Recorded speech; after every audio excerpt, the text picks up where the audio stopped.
Antoine Dubois se tenait à la fenêtre de son bureau au dernier étage d'un immeuble de luxe à Paris, contemplant les lumières de la ville en contrebas. Tous le connaissaient comme le PDG impitoyable de Mason Industries, mais ce soir-là, quelque chose avait changé. Son assistante venait de lui remettre une invitation à sa réunion de lycée à Lyon. Et pour la première fois en 15 ans, des pensées concernant sa mère l'envahissaient. « Monsieur Dubois, votre prochain rendez-vous est arrivé. » Appela son assistante par l'interphone. « Faites-les entrer, dit-il, redressant sa cravate coûteuse. La fusion sur laquelle il travaillait allait le rendre encore plus riche, mais dernièrement, l'argent ne lui apportait plus la même satisfaction qu'auparavant. La réunion se déroula comme toutes les autres, des personnes désireuses de lui plaire, craignant de le contrarier. Antoine avait travaillé dur pour créer cette image. Il était parti de rien, avait grandi dans un petit appartement avec sa mère qui occupait 3 emplois pour nourrir la famille. Le souvenir de ces jours le mettait encore mal à l'aise. Ce soir-là, tandis que son chauffeur le ramenait chez lui, Antoine remarqua une agitation près d'un centre d'hébergement d'urgence à Marseille. Il ignorait habituellement de telles choses, mais quelque chose le poussa à regarder de plus près. Une femme âgée était aidée à entrer au centre, ses cheveux argentés, emmêlés et sales. « Arrêtez la voiture », ordonna-t-il soudainement. « Monsieur ?» demanda le chauffeur, surpris. « J'ai dit arrêtez ». La voix d'Antoine était tranchante. La voiture s'arrêta et il sortit sans se soucier que ses chaussures italiennes touchent le trottoir sale. Il marcha vers le centre, le cœur battant. La femme lui rappelait tellement. Mais ce ne pouvait pas être. Sa mère allait bien. Il s'en était assuré, n'est-ce pas? Il lui envoyait de l'argent chaque mois pendant des années, jusqu'à ce qu'un jour, les chèques commencent à revenir. Il avait été trop occupé par les acquisitions et les fusions pour se pencher sur la question. Alors qu'il se rapprochait, la femme se retourna légèrement et Antoine sentit son monde s'arrêter. Ses yeux, il les reconnaîtrait n'importe où. C'étaient les mêmes yeux qu'il avait regardés obtenir son diplôme de lycée, les mêmes yeux qui avaient pleuré lorsqu'il avait quitté la maison. « Maman ?» Sa voix se brisa. Elle leva les yeux et la reconnaissance envahit son visage fatigué. « Antoine, c'est vraiment toi ?» Il se précipita en avant sans se soucier de qui le voyait. Sa mère portait des vêtements provenant d'un bac de dons. Ses mains étaient rugueuses à cause de l'exposition aux éléments. Combien de temps avait-elle vécu comme ça? Que s'est-il passé? Demanda-t-il, enlevant son manteau pour le mettre sur ses épaules. Je t'ai envoyé de l'argent. Tu étais censée être prise en charge. Suzanne Moreau toucha son visage doucement, son sourire aussi chaleureux qu'il s'en souvenait. L'argent que tu m'as envoyé, je l'ai donné. Quoi? Antoine ne comprenait pas. Pourquoi aurais-tu fait ça? Parce que d'autres en avaient en plus besoin, dit-elle simplement. De jeunes mères, comme je l'étais autrefois, essayant d'élever leurs enfants seuls. Lorsque le centre où je faisais du bénévolat a commencé à avoir des difficultés, je ne pouvais pas simplement le laisser fermer. Ces familles avaient besoin d'aide. Antoine sentit des larmes se former dans ses yeux. Pendant qu'il bâtissait son empire, sa mère avait tout donné pour aider les autres. Elle s'était retrouvée sans abri parce qu'elle ne pouvait pas supporter de voir les autres souffrir. « Pourquoi ne m'as-tu pas dit ?» demanda-t-il, la voix brisée. « Pourquoi ne m'as-tu pas demandé plus ?» Suzanne toucha sa joue, ses mains froides, mais douces. « Parce que tu as travaillé si dur pour ne plus jamais être pauvre. Je ne voulais pas que tu saches que je vivais encore de cette façon. Je voulais que tu sois fier de ce que tu étais devenu. » Antoine regarda sa mère, la regarda vraiment. Elle avait tout sacrifié, d'abord pour lui, puis pour des inconnus. Alors qu'il était concentré sur la réalisation de millions, elle s'était concentrée sur le fait de faire une différence. « Je te ramène à la maison, » dit-il fermement, l'aidant à se lever. « Le centre a besoin de moi, » protesta-t-elle faiblement. « Alors nous aiderons le centre, » dit Antoine. « Mais tu ne passeras plus jamais une nuit dans la rue. Plus jamais. » Alors qu'il aidait sa mère à monter dans sa voiture, Antoine sentit quelque chose changer en lui. Il avait passé 15 ans à fuir la pauvreté, à construire des murs autour de son cœur. Mais sa mère, sans rien à son nom, avait tout donné par amour. Dans la voiture, Suzanne regarda les sièges en cuir avec un petit sourire.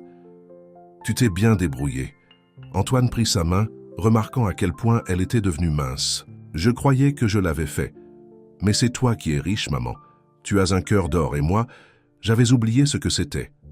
Alors qu'il s'éloignait du centre, Antoine fit un vœu silencieux. Il allait réparer les choses, pas seulement avec sa mère, mais avec le monde.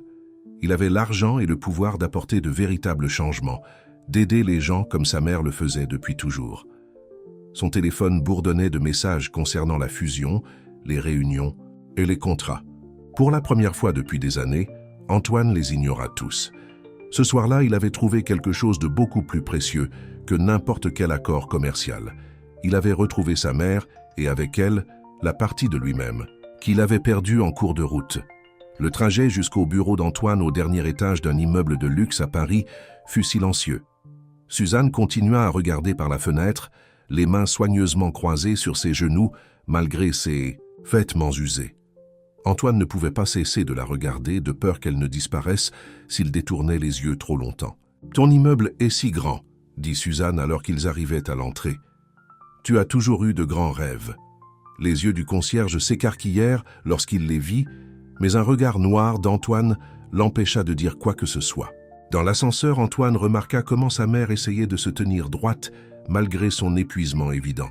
« Nous y sommes », dit-il en ouvrant la porte de sa maison. Le penthouse était immense, avec des fenêtres du sol au plafond qui mettaient en valeur les lumières de la ville. Mais maintenant, en le voyant à travers les yeux de sa mère, il semblait froid et vide. « Laisse-moi te montrer ta chambre », dit-il rapidement. « Tu peux prendre une douche et je te trouverai quelque chose de propre à porter. »« Antoine ?» Suzanne toucha son bras, l'arrêtant. « Je ne peux pas rester ici. »« Bien sûr que tu peux, » dit-il fermement. « C'est ta maison maintenant. Le centre a besoin de bénévoles pour le petit déjeuner demain. Ses enfants comptent sur un repas chaud avant l'école. » Antoine sentit quelque chose se resserrer dans sa poitrine. Même maintenant, elle pensait aux autres. « J'enverrai quelqu'un pour aider au centre. Pour l'instant, tu as besoin de te reposer. » Pendant que sa mère prenait sa douche, Antoine passa quelques appels. En moins d'une heure, son personal shopper avait livré plusieurs ensembles de vêtements à la taille de sa mère. Il ordonna à sa gouvernante de préparer un dîner tardif, puis s'assit pour réfléchir. La porte de la salle de bain s'ouvrit et Suzanne sortit vêtue de la simple robe qu'il lui avait laissée. Ses cheveux argentés étaient propres maintenant, tombant au-delà de ses épaules. Sans la saleté et la fatigue des rues, elle ressemblait davantage à la mère dont il se souvenait. « Tu n'avais pas besoin de m'acheter des vêtements, » dit-elle, s'envoyant les colis sur le lit. « Si, je l'ai fait. » La voix d'Antoine était ferme. « Maman, combien de temps as-tu vécu dans la rue ?» Suzanne s'assit au bord du lit, passant sa main sur la douce couette. « Quelques mois peut-être. Après que le centre ait perdu son financement, nous avons tous essayé de nous débrouiller. Mais il y avait tellement de familles qui avaient besoin d'aide. Pourquoi ne m'as-tu pas appelé ?» Les mots jaillirent avant qu'il ne puisse les arrêter. « Tu étais en train de construire ta vie, » dit-elle simplement. « Les journaux parlaient toujours de ton succès. Je ne voulais pas être un fardeau. » Un fardeau? La voix d'Antoine se brisa. « Maman, tu m'as élevé seule. Tu as travaillé 3 emplois pour que je puisse aller à l'université.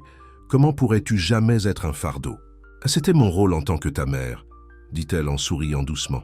« Les parents sont censés aider leurs enfants à voler, pas à leur couper les ailes. » Antoine s'assit à côté d'elle sur le lit. « Parle-moi du centre. Que s'est-il passé ?» Les yeux de Suzanne s'illuminèrent lorsqu'elle parla des familles qu'elle avait aidées, des enfants à qui elle lisait des histoires, des jeunes mères qu'elle avait encadrées. Elle lui raconta comment elle avait utilisé son argent pour réparer le toit du centre, pour acheter des fournitures scolaires, pour s'assurer que le garde-manger était toujours bien rempli. Lorsque le propriétaire de l'immeuble a décidé de vendre, nous n'avons pas pu égaler l'offre du promoteur, termina-t-elle doucement. Nous avions 2 semaines pour tout vider. Où sont allées toutes les familles? Certaines ont trouvé d'autres centres, d'autres. Sa voix s'éteignit, et Antoine sut qu'elle s'était retrouvée dans la rue, tout comme sa mère. Le promoteur, dit Antoine lentement. Était-ce Bradford Properties? Suzanne hocha la tête. Comment le sais-tu? Antoine se leva, les mains serrées. Parce que c'est moi qui ai acheté l'immeuble. Cela fait partie d'un projet de développement immobilier dans le centre-ville de Paris. Je n'ai jamais même regardé ce qu'il y avait là avant. Le silence dans la pièce était lourd. Antoine se sentait malade. Ses propres décisions commerciales avaient mis sa mère dans la rue, et il ne le savait même pas. « Ce n'est pas ta faute, » dit Suzanne doucement. « Tu ne savais pas. J'aurais dû le savoir. La voix d'Antoine était dure. J'aurais dû vérifier où tu étais, ce que tu faisais. Au lieu de ça, j'ai juste envoyé de l'argent et j'ai fait semblant que c'était suffisant. Viens ici. Suzanne tapota le lit à côté d'elle. Antoine s'assit, se sentant comme un petit garçon à nouveau. Tu as fait ce que tu pensais être juste. Nous l'avons tous les deux fait. Maintenant, nous avons la chance de faire mieux. Je vais arranger ça, promit Antoine. Le centre, les familles, tout. Un pas à la fois, dit Suzanne en bâillant. Ce soir, je crois que nous avons tous les deux besoin de repos. Antoine aida sa mère à se coucher, la couvrant comme elle le faisait pour lui. Alors qu'il se retournait pour partir, sa voix l'arrêta. Antoine, merci de t'être arrêté ce soir. De m'avoir vu. Il se retourna, les larmes aux yeux. J'aurais dû te voir il y a longtemps, maman, mais je te promets que je te vois maintenant. Cette nuit-là, Antoine resta des heures dans son bureau, parcourant les plans d'aménagement pour la propriété du centre. Son téléphone n'arrêtait pas de sonner. Les membres du conseil d'administration, les investisseurs, son assistante essayant de lui rappeler les réunions du lendemain. Il les ignora tous. Au lieu de cela, il consulta les registres de propriété, les statistiques sur les centres d'hébergement, les rapports sur le sans-abrisme. Plus il lisait, plus il réalisait à quel point il avait été aveugle. Sa mère n'avait pas seulement aidé quelques personnes. Elle avait tenu ensemble toute une communauté qu'il avait presque détruite. Finalement, alors que l'aube commençait à se lever sur la ville, Antoine prit une décision. Il avait construit son empire en ne pensant qu'au profit. Il était maintenant temps de construire quelque chose dont sa mère pourrait être fière. Mais d'abord, il devait faire face au conseil d'administration et leur dire que leur nouveau projet de développement allait prendre une direction très différente. Le lendemain matin, la salle de réunion d'Antoine était pleine de tension. Les membres du conseil d'administration se déplaçaient mal à l'aise sur leurs chaises en cuir, alors qu'il se tenait à la tête de la table, l'histoire de sa mère encore fraîche dans son esprit. « Vous voulez faire quoi ?» demanda Jean-Pierre. Lefebvre, son plus gros investisseur, incrédule. « J'annule le projet de développement dans le centre-ville de Paris », répéta Antoine fermement. « Nous allons reconstruire le centre à la place, le rendre plus grand, meilleur. Avez-vous perdu la tête ?» Le visage de Lefebvre rougissait. « Ce terrain vaut des millions. Le complexe commercial que nous avions prévu rapportera d'énormes bénéfices. »« Il y a des choses plus importantes que les bénéfices, » dit Antoine, pensant à sa mère dormant en sécurité dans son penthouse. « Depuis quand ?» demanda Isabelle Dupont, une autre membre du conseil d'administration. « C'est vous qui dites toujours que les affaires ne sont pas une question de charité. » Antoine regarda autour de la table. Ces personnes avaient été ses alliés choisis parce qu'elles partageaient son approche impitoyable des affaires. Maintenant, elles ressemblaient à des inconnus. « Les choses ont changé, » dit-il simplement. « Le centre reste. Nous allons procéder à un vote, » menaça Lefebvre. « Vous êtes peut-être PDG, mais vous n'avez pas le pouvoir absolu ici. » En fait, si, Antoine sortit un dossier. J'ai racheté des actions discrètement ces dernières années. Depuis le mois dernier, je possède 51% de Mason Industries. Le projet du centre va de l'avant. La salle de réunion explosa de voix en colère. Antoine les laissa se disputer, son esprit déjà sur ses prochaines étapes. Il devait retrouver les familles qui avaient été déplacées, ramener le personnel du centre, reconstruire ce qui avait été perdu. Son assistante pointa la tête. « Monsieur Dubois, votre mère est là. » Les membres du conseil d'administration se turent lorsque Suzanne entra. Elle portait une de ses nouvelles tenues, simple mais élégante. Ses cheveux argentés étaient soigneusement coiffés, mais elle avait toujours cette présence douce qui pouvait calmer une pièce. « Je suis désolée d'interrompre, » dit-elle, « mais j'ai apporté quelque chose que vous devez voir. » Elle posa un carnet usé sur la table. Ce sont toutes les familles qui ont utilisé le centre. Leurs histoires, leurs besoins, leurs rêves. Avant de prendre une décision, vous devriez savoir qui vous affectez. Lefebvre renifla. « Ce sont des affaires, madame. Nous ne pouvons pas prendre de décisions basées sur des histoires à pleurer. » « Pourquoi ? Pas ?» La voix de Suzanne était douce mais ferme. « Chaque nombre dans vos feuilles de calcul représente de vraies personnes. Des mères qui travaillent 3 emplois, comme moi. Des enfants qui ont juste besoin d'une chance, comme Antoine autrefois. » La salle se tut. Antoine sentit une fierté enfler en lui, tandis que sa mère continuait. « Saviez-vous que nous avions un programme de formation professionnelle au centre ? Des mères célibataires apprenant l'informatique, des pères apprenant des métiers. Beaucoup d'entre elles ont trouvé de bons emplois, ont emménagé dans leur propre maison. Elles avaient juste besoin que quelqu'un croie en elles. Isabelle. Dupont prit le carnet et commença à lire. Son visage s'adoucit lorsqu'elle tourna les pages. « Sophie Bernard », lut-elle à haute voix. 3 enfants échappés à la violence conjugale, appris la comptabilité au centre. Travaille maintenant chez... Dans mon cabinet d'expertise comptable, termina Suzanne. C'est une de leurs meilleures employées. Un par un, les membres du conseil d'administration firent circuler le carnet. Antoine observa leur visage changer lorsqu'ils lurent les histoires que sa mère avait soigneusement documentées. « Nous pourrions développer le programme de formation professionnelle, » dit Isabelle lentement. « Nous pourrions établir un partenariat avec des entreprises locales, l'espace commercial que nous avions prévu, » ajouta un autre membre du conseil d'administration. « Nous pourrions réserver des emplois aux résidents du centre. » Lefebvre se leva avec colère. « C'est ridicule. Je vends mes actions. Je les achèterai, dit Antoine calmement. Au prix du marché, plus 10%. Après que Lefebvre soit sorti en tempête, l'ambiance dans la salle changea. Les membres du conseil d'administration commencèrent à faire des suggestions, à réfléchir à des moyens de faire fonctionner le projet du centre. La mère d'Antoine resta assise tranquillement, un petit sourire sur le visage.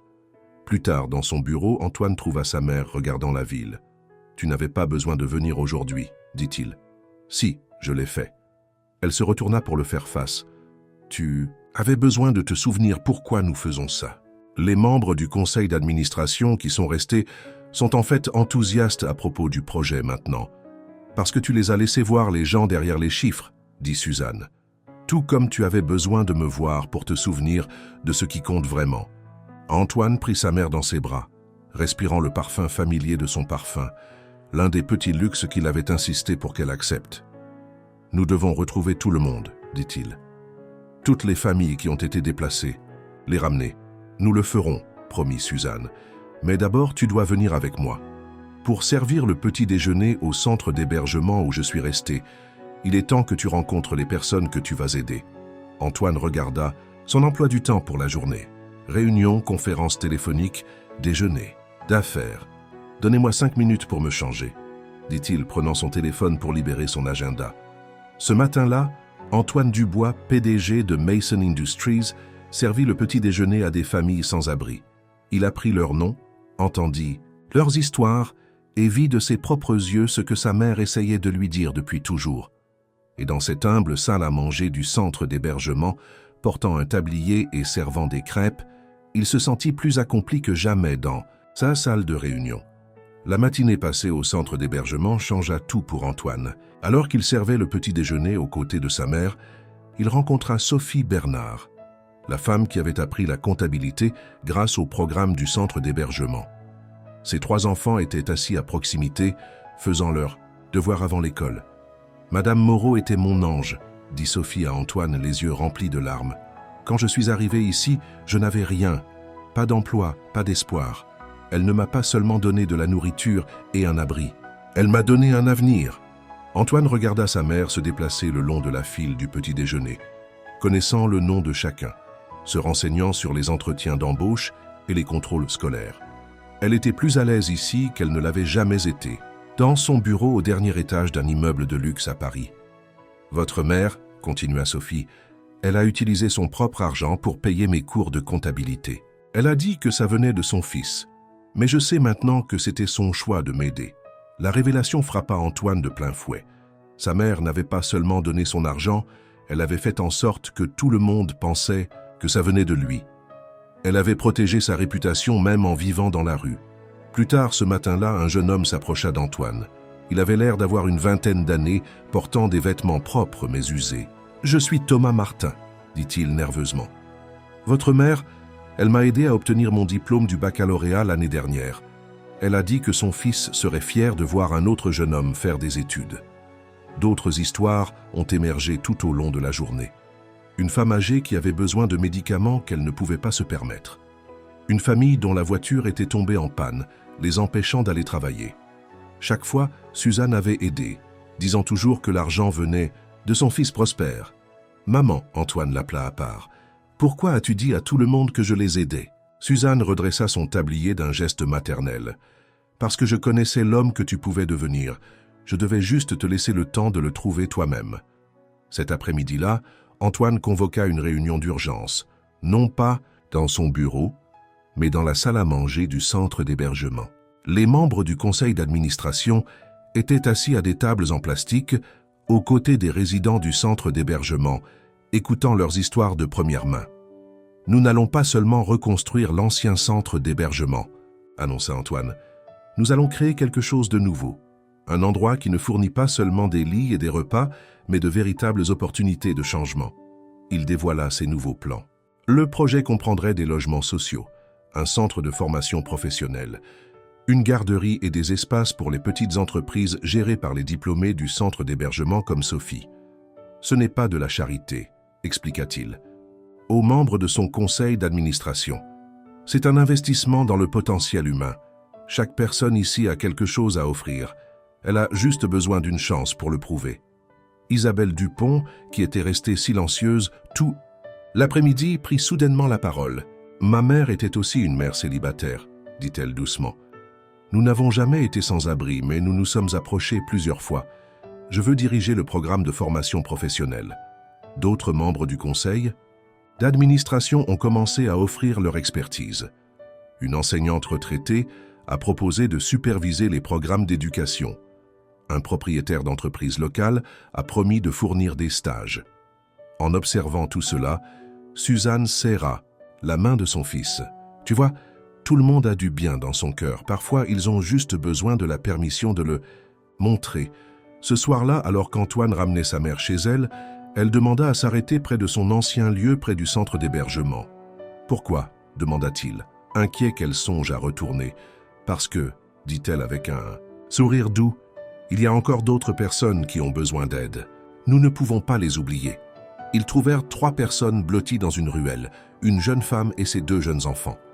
La femme recula de peur jusqu'à ce qu'elle voie Suzanne. « Madame Moreau ?» dit-elle avec incrédulité.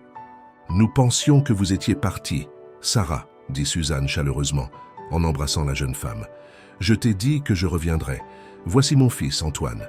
Nous allons t'aider. » Antoine n'hésita pas.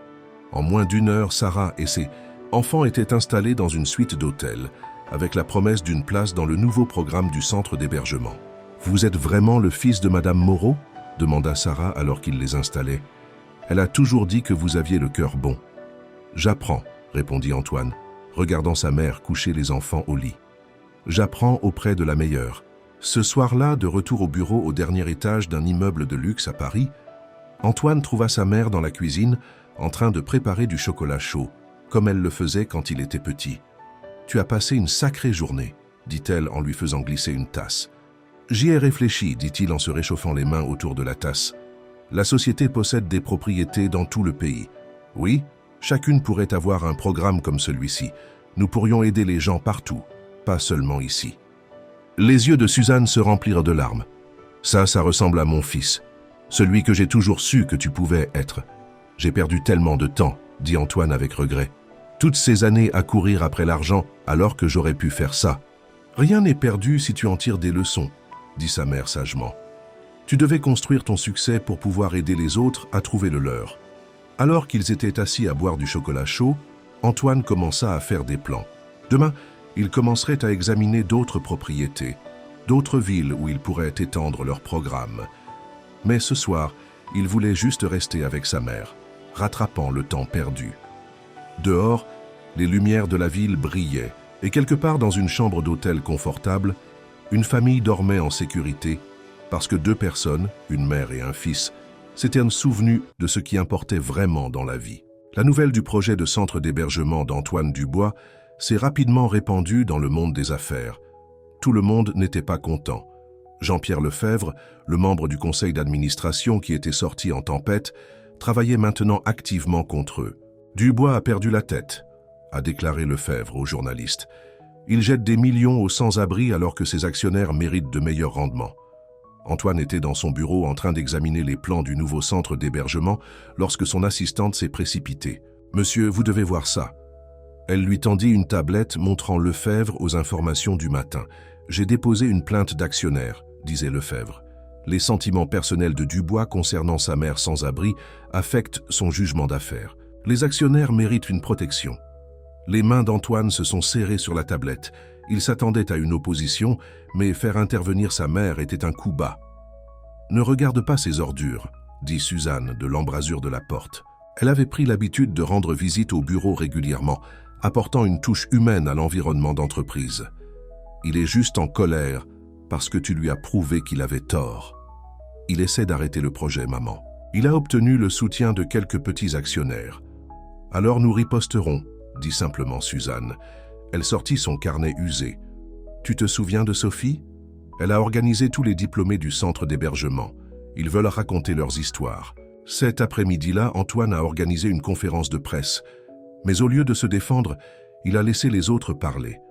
Sophie prit la parole en premier, professionnelle, dans son tailleur, ses enfants à ses côtés. Il y a 5 ans.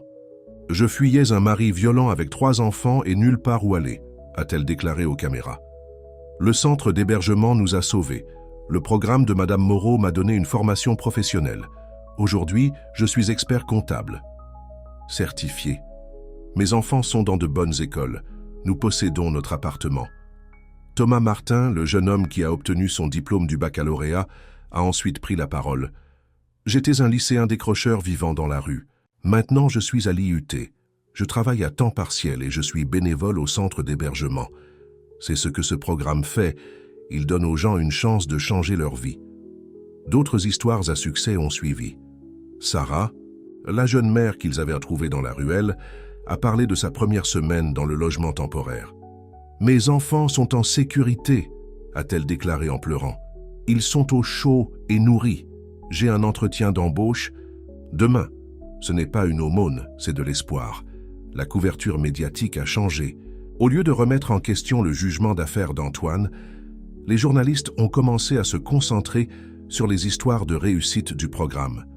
D'autres chefs d'entreprise ont appelé, voulant savoir comment ils pouvaient démarrer des programmes similaires. Mais Lefebvre n'en avait pas fini. Il a organisé une conférence de presse rivale pour le lendemain, promettant de révéler la vérité sur la famille Dubois. Ce soir-là, Suzanne trouva Antoine travaillant tard dans son bureau à domicile. « Tu dois te reposer », dit-elle en lui apportant du thé. « Lefebvre va essayer de te blesser demain », dit Antoine avec inquiétude. « Il a fouillé dans ton passé. »« Laisse-le faire », dit Suzanne calmement. « Je n'ai jamais rien fait dont j'ai honte. Mais, Antoine, » elle prit sa main. « Quand tu étais petit et que les autres enfants se moquaient de tes vêtements d'occasion, qu'est-ce que je t'ai dit ?» Il sourit légèrement. « Que ce qui compte, ce n'est pas ce que les gens disent de toi, mais ce que tu fais pour les autres. » Exactement. Lefebvre peut dire ce qu'il veut. La vérité parlera plus fort. Le lendemain matin, Lefebvre a tenu sa conférence de presse. Il a révélé que Suzanne avait autrefois déclaré faillite, avait travaillé comme femme de ménage, avait vécu dans des logements sociaux. « Est-ce le genre de personne qui devrait influencer une société milliardaire ?» a-t-il demandé.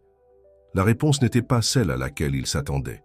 Les gens ont commencé à partager leurs propres histoires de difficultés, de mères, qui avaient tout sacrifié pour leurs enfants. Fière comme Suzanne a commencé à être tendance sur les médias sociaux.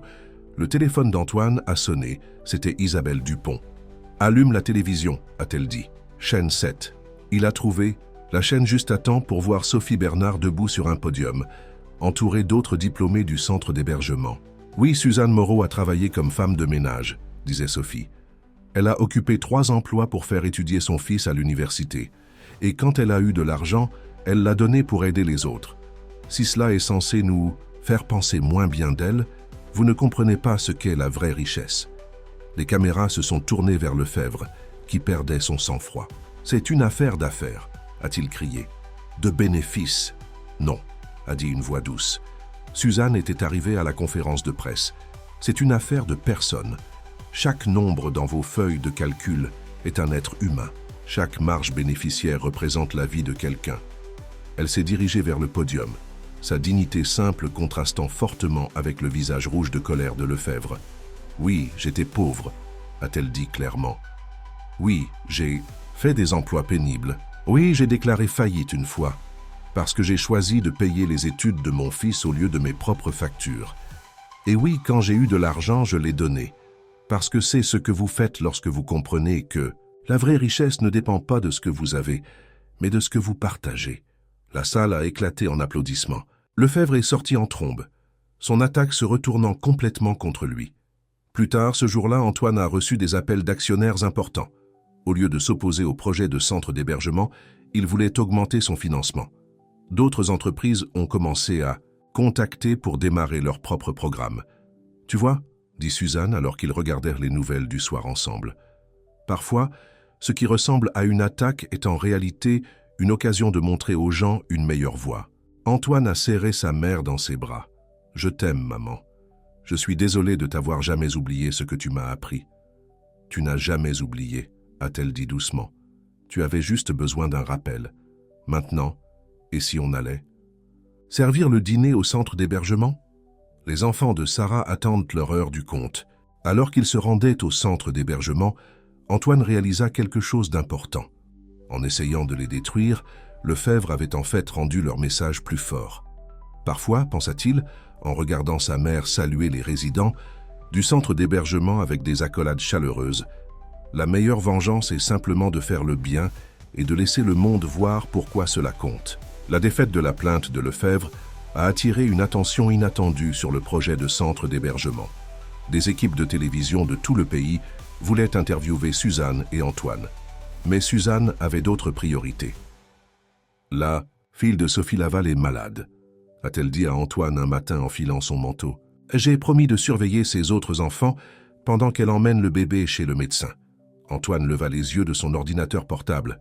« Maman, nous avons cet entretien avec le journal du soir dans 1 heure. »« Tu t'en occupes » a-t-elle dit, se dirigeant déjà vers la porte. « Certaines choses sont plus importantes que la publicité. » Elle avait raison, bien sûr. Elle avait généralement raison. Antoine a reprogrammé l'entretien et est allé avec elle au petit appartement de Sophie Laval dans la résidence sociale qu'ils avaient créée. Sophie Laval était une jeune mère qui avait fui un mariage violent avec 3 enfants. Sa petite fille, Emma, avait eu une forte fièvre toute la nuit. « Madame Moreau », a dit Sophie Laval avec soulagement à leur arrivée. « Merci d'être venue. Je ne savais pas qui d'autre appeler. »« Va t'occuper de ce bébé », a dit Suzanne, rassemblant déjà les autres enfants de Sophie Laval autour d'elle. « Antoine va t'emmener à l'hôpital. »« Je vais ?» Antoine ne s'y était pas attendu. Sa mère lui lança un regard qu'il connaissait depuis l'enfance. « Oui, tu vas. Sophie Laval n'a pas de voiture et Emma doit voir un médecin maintenant. » Le trajet jusqu'à l'hôpital fut d'abord silencieux.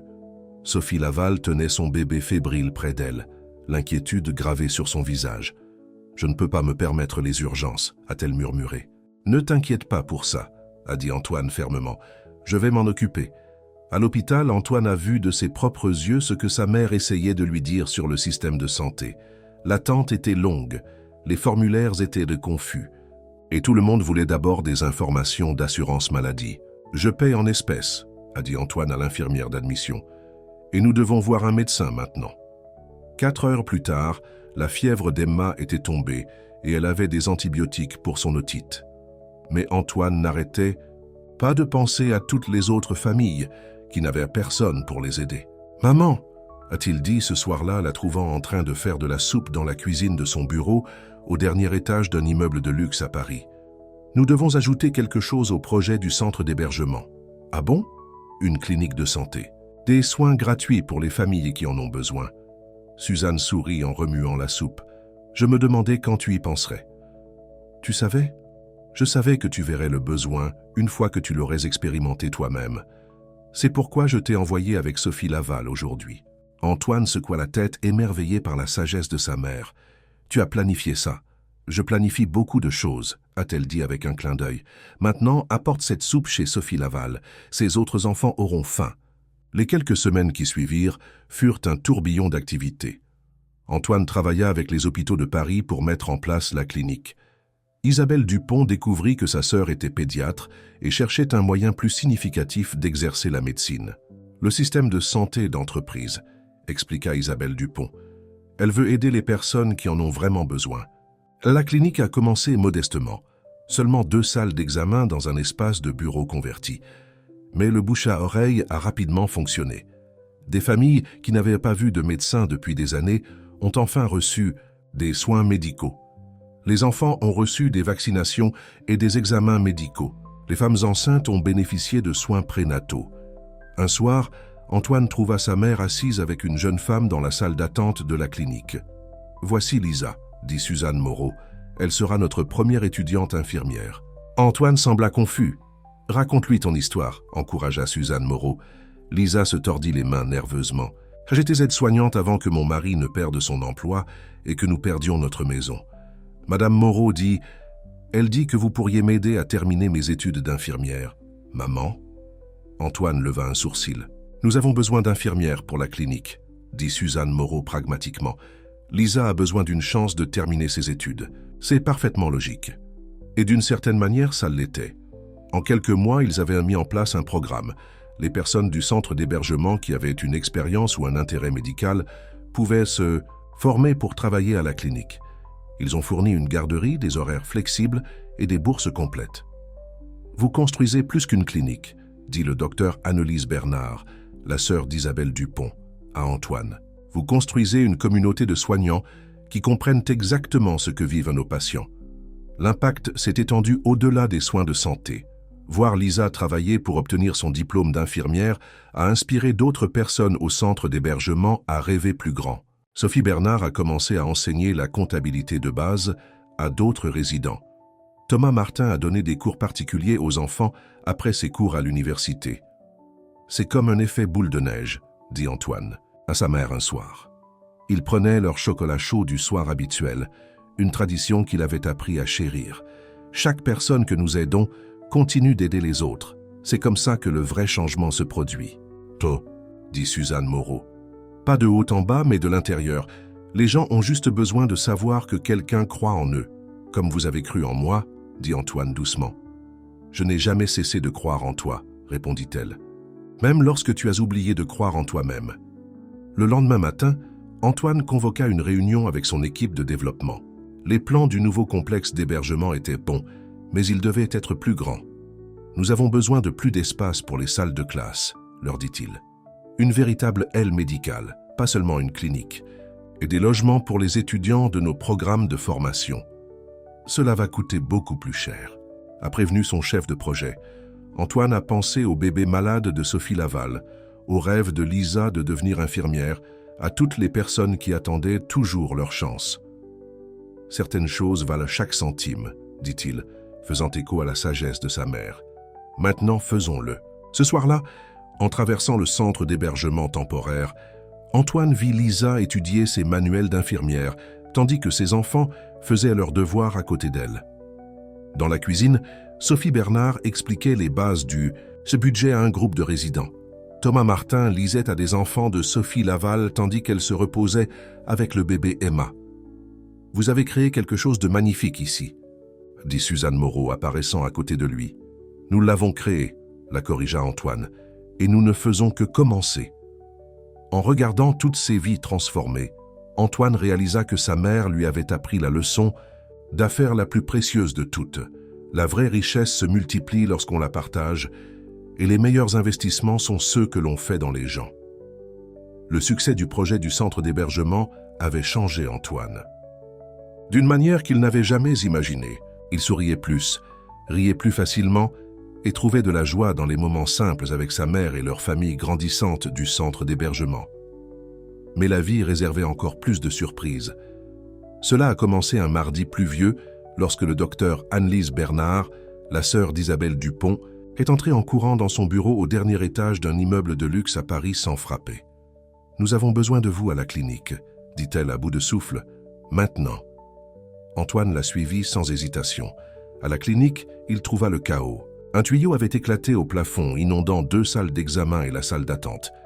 Les familles se blottissaient dans le coin sec, tandis que l'équipe de maintenance essayait d'arrêter l'eau. « Nous ne pouvons pas fermer », dit Rachel désespérément. « Nous avons 30 enfants programmés pour les vaccinations aujourd'hui. » Antoine regarda autour de lui, puis sortit son téléphone. En 1 heure, la salle de conférence principale de Mason Industries avait été transformée en clinique temporaire. Les agents de sécurité ont aidé à transporter les fournitures médicales et le personnel de bureau s'est porté volontaire pour aider à la paperasse. Parmi les familles qui attendaient, Antoine remarqua une femme qui lui semblait familière. Elle devait avoir la trentaine, avec des yeux bienveillants et une façon douce de calmer les enfants nerveux autour d'elle. « C'est Chloé Bernard », dit sa mère, apparaissant à côté de lui comme elle semblait toujours le faire. Elle est institutrice. Ou l'était, avant que tout ne s'effondre. Antoine regarda Chloé Bernard organiser les enfants qui attendaient en cercle pour une histoire, les divertissant pendant qu'ils attendaient leurs injections. Elle avait un don naturel pour ça.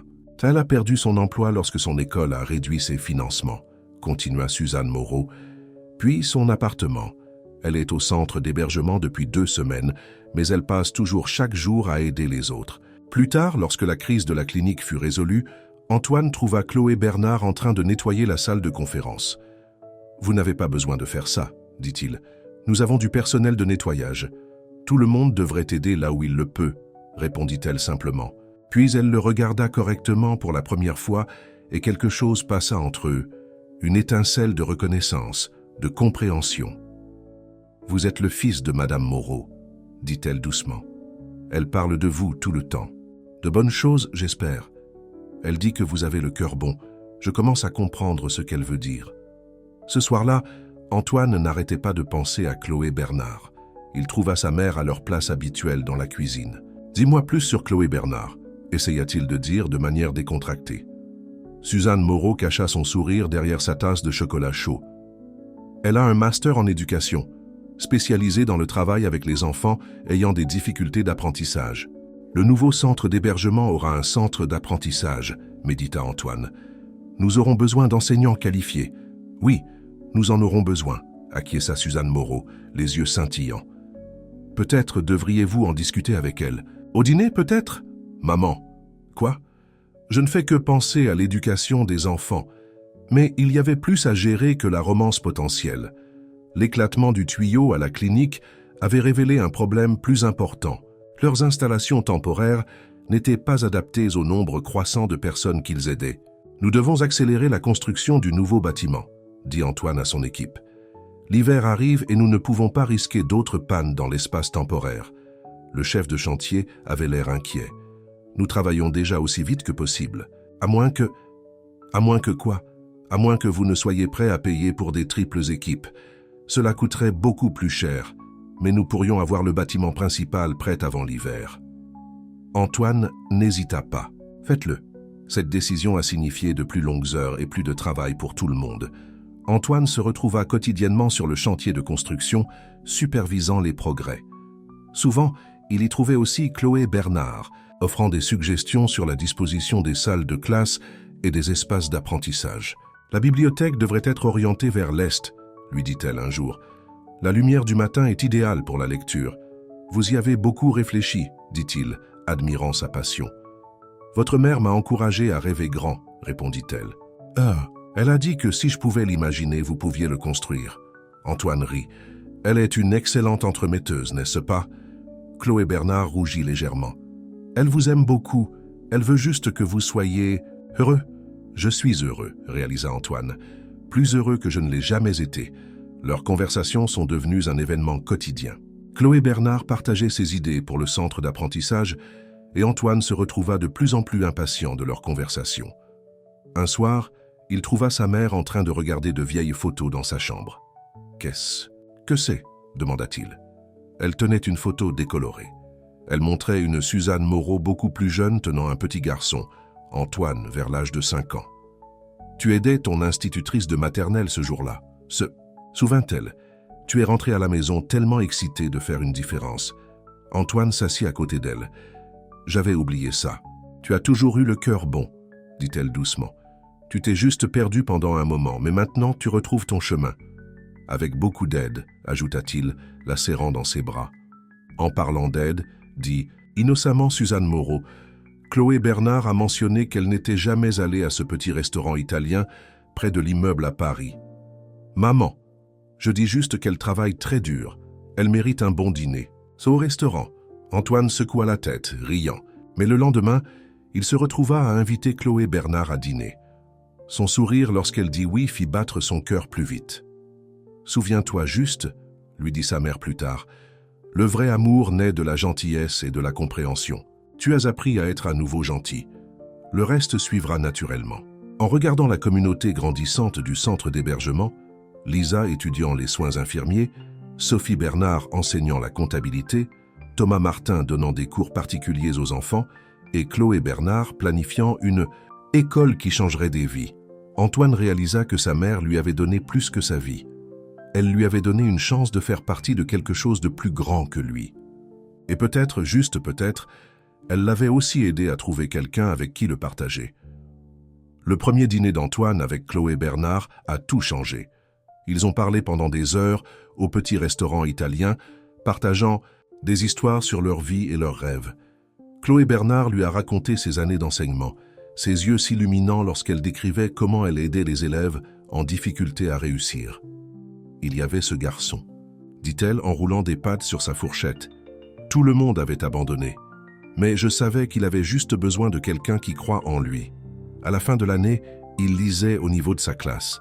Antoine la regardait, parlait, fasciné par sa passion. « Tu aimes vraiment t'enseigner, n'est-ce pas ? » « Ce n'est pas seulement t'enseigner, » expliqua Chloé Bernard. « C'est montrer à quelqu'un qu'il compte, qu'il peut réussir, comme votre mère. » L'a fait pour moi au centre d'hébergement. La mention de sa mère fit sourire Antoine. « Elle a le don de voir le meilleur chez les gens. Elle voit le meilleur en vous, » dit Chloé Bernard doucement. Elle n'arrête pas de parler de son merveilleux fils. Antoine sentit son visage rougir. « Je n'ai pas toujours été merveilleux. Je me suis perdu pendant un moment. Mais vous l'avez retrouvé. » Chloé Bernard tendit la main par-dessus la table et toucha sa main. C'est ce qui compte. Leur dîner a duré jusqu'à la fermeture du restaurant. En raccompagnant Chloé Bernard au centre d'hébergement, Antoine se sentait comme un adolescent, nerveux et excité à la fois. Le lendemain matin, il trouva sa mère qui l'attendait dans son bureau avec un sourire entendu. « Ne le dis pas », l'avertit-il, essayant de ne pas sourire. « Dire quoi ?» demanda Suzanne Moreau innocemment. « Je voulais juste mentionner que le centre d'apprentissage a besoin d'un directeur. Maman. Quelqu'un de qualifié, avec de l'expérience dans l'enseignement et un cœur bon. » Antoine rit. « Tu n'abandonnes jamais, n'est-ce pas ? » « Pas quand je vois quelque chose de bien, » dit-elle simplement. La construction du centre d'hébergement avançait rapidement maintenant avec les triples équipes. Antoine passait plus de temps sur le chantier et d'une manière ou d'une autre. Chloé Bernard y était souvent aussi, examinant les plans des salles de classe et de la bibliothèque. Un jour, ils se sont retrouvés seuls dans ce qui allait devenir la salle de classe principale. « Imaginez, » dit Chloé Bernard faisant un geste autour de l'espace vide. « Des pupitres ici, un coin lecture là et de grandes fenêtres pour laisser entrer la lumière naturelle. Dis-moi plus, » dit Antoine, la regardant le visage s'illuminer d'enthousiasme. « Nous aurons besoin d'ordinateurs pour la formation professionnelle, mais aussi de livres, beaucoup de livres, et un espace tranquille pour les enfants faire leurs devoirs. Après l'école, tant d'enfants du centre d'hébergement prennent du retard parce qu'ils n'ont pas de bon endroit pour étudier. Antoine prenait des notes mentales, prévoyant déjà de dépasser ses souhaits. Mais il a gardé ça, pour lui pour le moment. La communauté du centre d'hébergement avait remarqué leur proximité croissante. Sophie Bernard taquinait Chloé Bernard pendant leur cours de comptabilité, et Thomas Martin disparaissait mystérieusement chaque fois qu'Antoine se présentait à l'espace d'apprentissage temporaire, les laissant seuls ensemble. Même le docteur Anne-Lise Bernard s'est jointe à la rencontre. « Chloé Bernard est incroyable avec les enfants qui viennent à la clinique », a-t-elle dit à Antoine. « Elle a le don de les faire sentir en sécurité pendant leurs examens médicaux. Nous devrions vraiment l'embaucher officiellement. »« Est-ce que tout le monde dans cet endroit travaille pour ma mère ?» a plaisanté Antoine. « Nous voulons juste que vous soyez heureux, » dit Rachel avec un sourire. « Tous les deux. » Un soir, Antoine travaillait tard sur le chantier de construction lorsqu'il entendit des voix d'enfants. Suivant le son, il trouva Chloé Bernard assise sur une pile de bois, lisant à des enfants de Sophie Laval et à plusieurs autres du centre d'hébergement. Et la petite locomotive dit « Je crois que je peux, je crois que je peux », lut-elle faisant des bruits de train qui firent rire les enfants. Antoine resta dans l'ombre observant. Chloé Bernard avait créé un moment magique au milieu d'un chantier de construction, aidant ses enfants à oublier leurs problèmes pendant un moment. Lorsque l'histoire fut terminée et que les enfants furent retournés au centre d'hébergement avec Sophie Laval, Antoine s'avança. « C'était magnifique, » dit-il. Chloé Bernard sursauta légèrement puis sourit. Ils avaient un besoin de s'amuser. Le bruit de la construction rend difficile le sommeil au centre d'hébergement parfois, Je suis désolé pour ça. Ne le soyez pas. Les enfants adorent regarder la construction du bâtiment. Ils disent que c'est comme leur propre château en construction. Antoine regarda Chloé Bernard dans la lumière qui diminuait. « Soyez la directrice du centre d'apprentissage. »« Quoi ? Nous avons besoin de quelqu'un de qualifié, de quelqu'un qui comprend ces familles parce qu'elle a été là où elles sont. Quelqu'un qui a une vision de ce que l'éducation peut faire. » Les yeux de Chloé Bernard se remplirent de larmes. « Antoine, dis oui, insista-t-il. Aide-moi à faire de cet endroit tout ce qu'il peut être. » Au lieu de répondre, Chloé Bernard l'embrassa. C'était doux et parfait, et ça ressemblait à un retour à la maison. Quelqu'un toussa près d'eux. Ils se séparèrent pour trouver Suzanne Moreau debout là, essayant de cacher son sourire.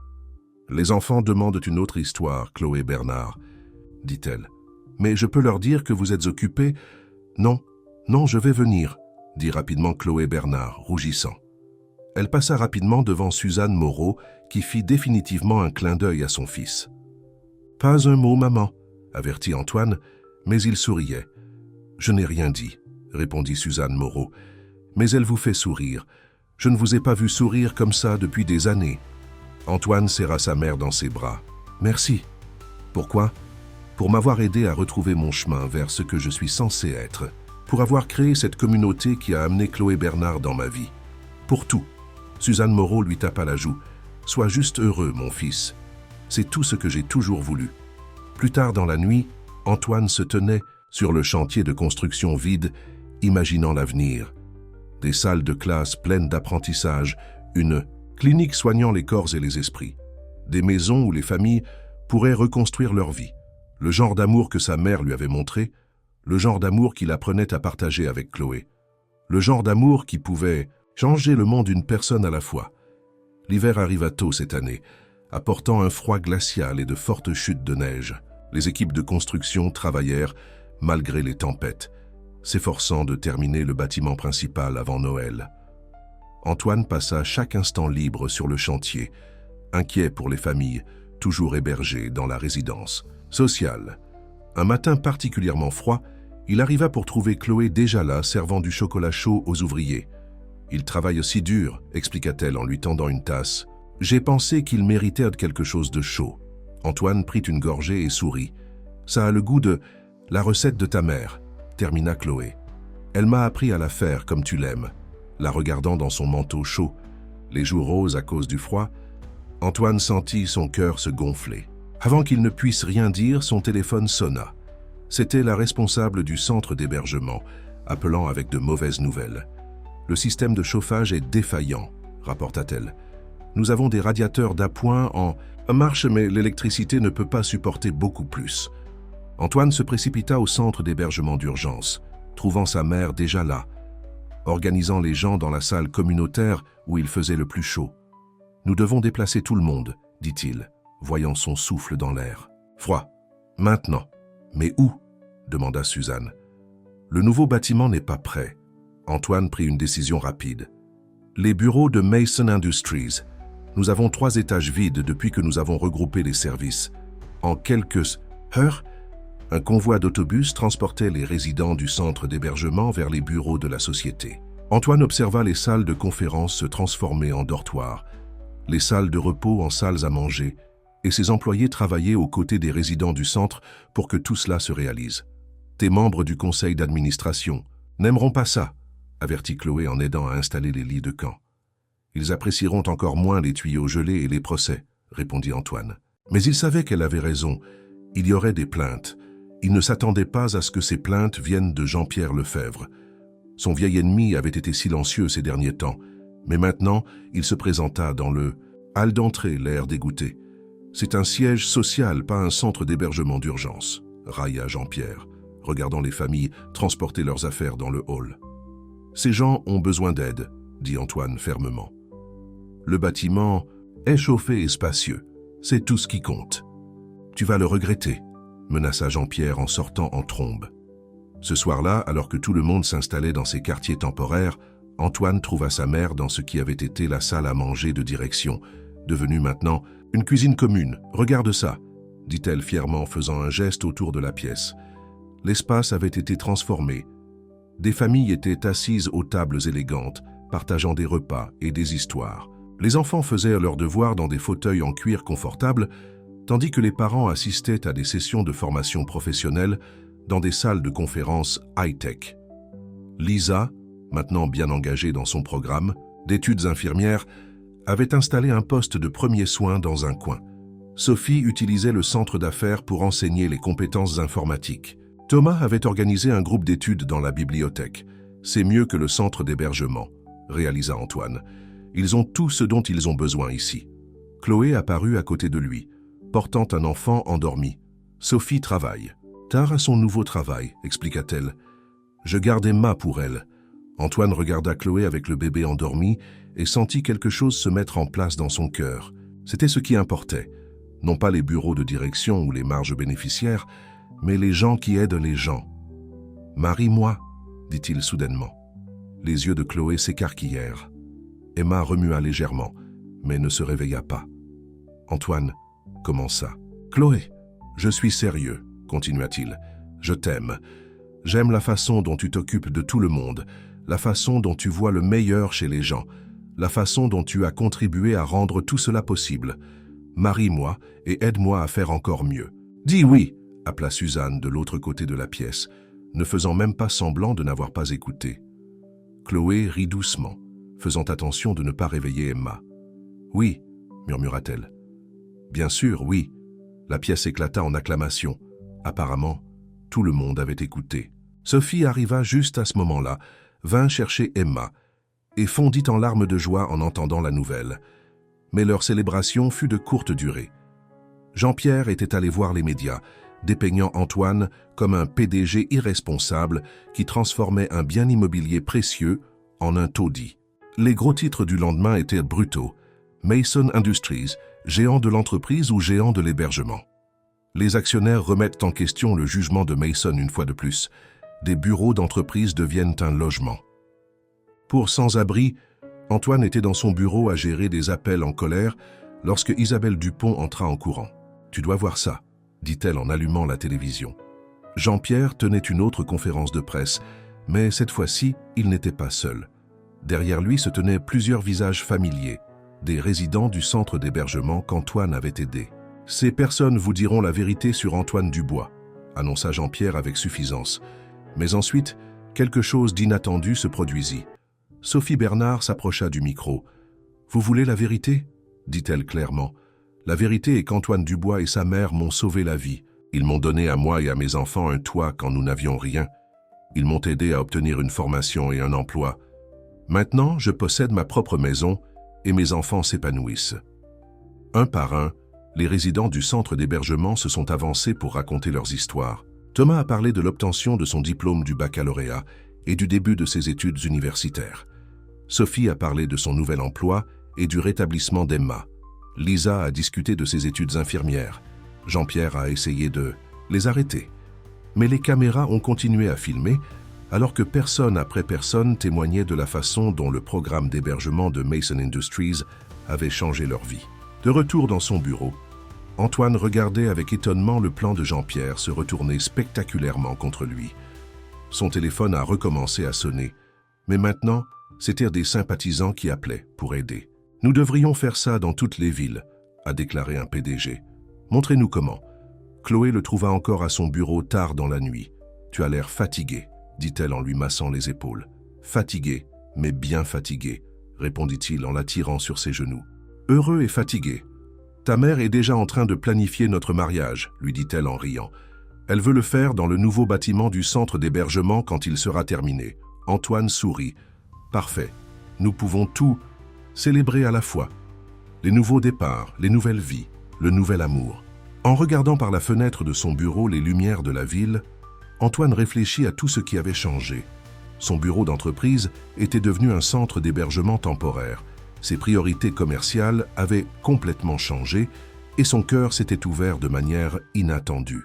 Et à travers tout cela, la sagesse tranquille de sa mère l'avait guidé, lui montrant que le vrai succès ne consistait pas en ce que vous aviez, mais en ce que vous donniez.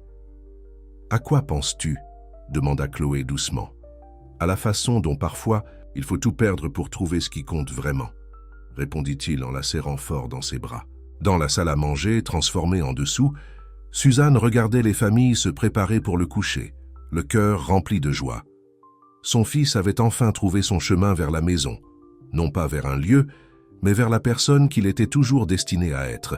Le printemps arriva tôt, l'année où le nouveau bâtiment du centre d'hébergement fut achevé.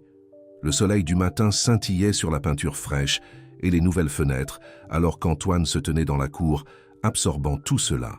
Le bâtiment était tout ce dont ils avaient rêvé, et plus encore, un lieu d'espoir, de guérison et de nouveaux départs. « C'est parfait », dit Chloé en lui serrant la main. Ils allaient se marier ici demain, comme sa mère l'avait suggéré. Le complexe du centre d'hébergement s'était avéré meilleur que quiconque ne l'avait imaginé. Le bâtiment principal abritait non seulement des espaces de vie temporaires, mais aussi la clinique médicale, le centre de formation professionnelle, et la fierté de Chloé, un centre d'apprentissage ultra-moderne. Les bâtiments environnants offraient des appartements de transition où les familles pouvaient séjourner pendant qu'elles se remettaient sur pied. « Ta mère est de nouveau dans la cuisine », lui dit Chloé. « Elle cuisine depuis l'aube. » Antoine sourit. Depuis qu'ils avaient ramené les résidents des bureaux de la société, sa mère avait insisté pour que la cuisine du centre d'hébergement se sente comme à la maison. L'odeur de sa cuisine remplissait toujours les couloirs, faisant sentir tout le monde le bienvenu. « Monsieur Dubois, Monsieur Dubois. » La petite Emma courut à travers la cour, ses boucles brunes rebondissant. Elle n'était plus un bébé malade, mais une enfant en bonne santé de 4 ans qui fréquentait le programme préscolaire du centre d'hébergement. « Regardez ce que j'ai fait. » Elle montra un dessin qui ressemblait à une grande famille. « C'est magnifique, » dit Antoine en s'agenouillant à sa hauteur. « Qui sont toutes ces personnes ?»« C'est toi et mademoiselle Chloé, » indiqua Emma. « Et madame Moreau, et ma maman, et Sophie, et Thomas, et Lisa, et docteur Annelise, et tout le monde. C'est notre famille. » Antoine sentit sa gorge se serrer. Emma avait raison. Ils étaient devenus une famille, tous ensemble. À l'intérieur du bâtiment, les préparatifs du mariage de demain étaient en plein essor. Les résidents et le personnel travaillèrent ensemble, accrochant des décorations et arrangeant des fleurs. La cérémonie aurait lieu dans la salle communautaire, suivie d'une célébration qui inclurait tout le monde. Antoine. La voix de sa mère appela de la cuisine. « Peux-tu venir un instant ?» Il trouva Suzanne entourée de grilles de refroidissement, de biscuits et de gâteaux, mais ce n'était pas la pâtisserie qu'elle voulait lui montrer. « Regarde qui est là », dit-elle doucement. Debout nerveusement près de la porte se trouvait Jean-Pierre Lefebvre. Il avait l'air différent, humilié d'une certaine manière. « Je vais vous laisser un moment », dit Suzanne en s'essuyant les mains sur son tablier et en sortant. « Que fais-tu ici ?» demanda Antoine, essayant de garder le ton neutre. « Jean-Pierre », s'éclaircit la gorge. « Je suis venu m'excuser et demander de l'aide. »« De l'aide ? Ma fille ?» La voix de Jean-Pierre se brisa. « Elle est en difficulté. Drogue. Elle a 2 jeunes enfants et elle est sur le point de les perdre. Je ne savais pas où aller ailleurs. » Antoine s'assit à l'une des tables de la cuisine, faisant signe à Jean-Pierre de le rejoindre. « Dis-moi. »« Tout, » dit-il. Ce soir-là, la fille de Jean-Pierre et ses enfants étaient installés dans l'une des chambres familiales. Docteur Annelise les avait déjà évalués et avait commencé à élaborer des plans de traitement. Chloé avait inscrit les enfants à son programme éducatif. « Merci, » dit Jean-Pierre brutalement alors qu'il se préparait à partir. « Je me suis trompé sur cet endroit, sur toi. Reste pour le mariage demain. » Antoine se surprit à dire. « Vois ce que nous construisons vraiment ici. » Le lendemain matin pointa clair et beau. La salle communautaire avait été transformée avec des fleurs et des lumières scintillantes. Les résidents remplissèrent les sièges, vêtus de leurs plus beaux vêtements, dont beaucoup avaient été donnés par des entreprises locales. Antoine se tenait à l'avant, le cœur plein, alors qu'il regardait la foule se rassembler. Il y avait Sophie dans un élégant tailleur, ses enfants à ses côtés. Thomas portait fièrement sa veste de l'université. Lisa était en blouse d'infirmière, venant de terminer un quart de travail à la clinique. Sophie était assise avec Emma, qui prenait ses fonctions de demoiselle d'honneur très au sérieux. Jean-Pierre était assis tranquillement à l'arrière, observant tout avec de nouveaux yeux. La musique commença et Chloé apparut dans une simple robe blanche. Mais ce fut celui qui marchait à ses côtés qui fit monter les larmes aux yeux d'Antoine. Sa mère, dans une robe bleu pâle, escorta Chloé dans l'allée. « Qui donne cette femme ?» demanda le ministre. Nous le faisons tous, répondit Suzanne, sa voix claire et forte. Sa famille du centre d'hébergement. La cérémonie fut simple mais profonde. Antoine et Chloé avaient écrit leurs propres vœux, promettant non seulement de s'aimer, mais de poursuivre le travail qu'ils avaient commencé ensemble. « Je promets de construire non seulement une maison avec toi, dit Antoine, mais de continuer à construire l'espoir pour les autres. Je promets d'enseigner non seulement dans les salles de classe, répondit Chloé, mais d'aider chacun à voir sa propre valeur et son potentiel. » À la réception, tout le monde a célébré ensemble. Cadres, dirigeants et résidents du centre d'hébergement, médecins et patients, enseignants et étudiants, toutes les barrières artificielles avaient disparu. Jean-Pierre s'approcha d'Antoine pendant la célébration. « J'aimerais aider, dit-il, mon entreprise. Nous pourrions ouvrir des programmes similaires dans d'autres villes, si vous nous montrez comment faire. »« Bienvenue dans la famille, » répondit Antoine en serrant la main de son ancien ennemi. Plus, tard dans la soirée, Antoine trouva sa mère assise tranquillement à son endroit préféré dans la cuisine. « Heureuse ?» demanda-t-elle alors qu'il s'asseyait à côté d'elle. « Plus que je ne l'aurais jamais cru possible, » répondit-il. « Tu le savais depuis le début, n'est-ce pas, que j'avais besoin de retrouver mon chemin vers ce qui compte vraiment. »« Une mère connaît toujours le cœur de son enfant, » dit Suzanne doucement, « même lorsqu'ils l'oublient eux-mêmes. Le soir où je t'ai trouvé, » dit Antoine en lui prenant la main, « je pensais te sauver. Mais c'est toi qui m'as sauvé. Nous. Nous sommes sauvés l'un l'autre, le corrigea-t-elle. Et maintenant nous pouvons aider à sauver les autres. » Chloé les rejoignit, portant Emma qui s'était endormie après toute l'excitation. « Sophie travaille tard encore, » expliqua-t-elle. « Je lui ai dit que nous garderions Emma. » Antoine regarda sa nouvelle épouse tenant l'enfant endormi, le sourire doux de sa mère, la chaleur et l'amour qui remplissaient la cuisine. C'est ce que le vrai succès ressentait. Dehors, les lumières du centre d'hébergement brillaient chaleureusement dans l'obscurité du soir, un phare d'espoir pour tous ceux qui en avaient besoin. À l'intérieur, une famille, beaucoup plus grande et plus diversifiée qu'Antoine ne l'avait jamais imaginé possible, s'était réunie dans l'amour et le but. « Tu sais ce que cela signifie ?» dit Suzanne avec un clin d'œil, regardant Chloé avec Emma. « Maman ?»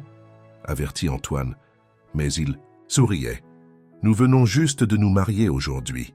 Je dis juste que ces chambres vides à l'étage feraient de parfaites chambres d'enfants. » Chloé rit doucement, faisant attention de ne pas réveiller Emma. « Une étape à la fois, maman, » dit-elle, le mot « maman » tombant naturellement de ses lèvres. Suzanne rayonnait d'être appelée « maman » par Chloé. « Eh bien, en attendant les petits-enfants, nous avons beaucoup de petits ici qui ont besoin d'amour. » Antoine prit ses nouvelles familles dans ses bras, sa femme, sa mère, l'enfant endormi, et se sentit vraiment complet. Des profondeurs. De cette ruelle où il avait trouvé sa mère, ils avaient construit quelque chose d'extraordinaire. Pas seulement un centre d'hébergement, mais une maison. Pas seulement un programme, mais une famille. Pas seulement une entreprise, mais une mission. Et tout avait commencé par le sacrifice d'une mère, un sacrifice qui lui avait appris la plus grande leçon de toutes, que la vraie richesse ne se mesure pas en dollars, mais en amour partagé et en vie changée. « Et ensuite ?» demanda Chloé doucement. Antoine sourit, pensant à l'offre de Jean-Pierre d'étendre le programme à toutes les autres villes où les gens avaient besoin d'aide, à toutes les vies qu'il pouvait toucher. « Nous continuons à construire, » dit-il, « simplement, ensemble, dans la chaleur de la cuisine du centre d'hébergement, entouré de la famille qu'il avait trouvée et de l'amour qu'il avait redécouvert, Antoine savait que ce n'était que le début de leur histoire.